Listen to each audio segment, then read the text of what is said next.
একজন নারীকে তিলে তিলে শেষ করার জন্য কি প্রয়োজন তা কি জানেন?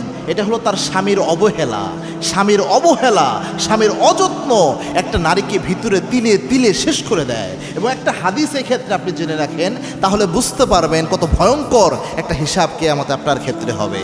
আল্লাহর হাবিব সাল্লাল্লাহু আলাইহি ওয়াসাল্লাম জানিয়েছেন, কুল্লুকুম রাইন ওয়া কুল্লুকুম মাসউলুন আন রাইয়াতিহি।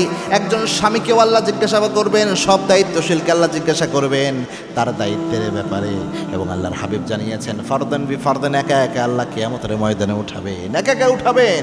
উঠাই আল্লাহ প্রত্যেক ব্যক্তিকে জিজ্ঞেস করবেন। কোনো স্বামী তার দায়িত্বে যদি অবহেলা করে, কোনো স্বামী তার যে রেসপন্সিবিলিটিগুলো ছিল এগুলো যদি পালন না করে, স্ত্রীকে যন্ত্রণা দেয়, কষ্ট দেয়, নির্যাতন চালায়, এটার জন্য আল্লাহর দরবারে কিয়ামতের দিন সে হবে আসামি হবে। আর তার দ্রুণ মানিল মুফলিস, আল্লাহর হাবিব বলেছেন, তোমরা কি জানো নাকি সবচেয়ে নিঃস্ব ব্যক্তিকে? সাহাবা একরাম বলেছিলেন যার টাকা পয়সা নেই। আল্লাহর হাবিব বলেছেন, না, সবচেয়ে নিঃস্ব ব্যক্তি হবে ওই ব্যক্তি যেই ব্যক্তি অনেক আমল নিয়ে উঠবে, নামাজ কালাম পড়ছে, হাজী সাহেব, আলহাজ, কুতকুতানি বদনা, এরকম এক অবস্থা।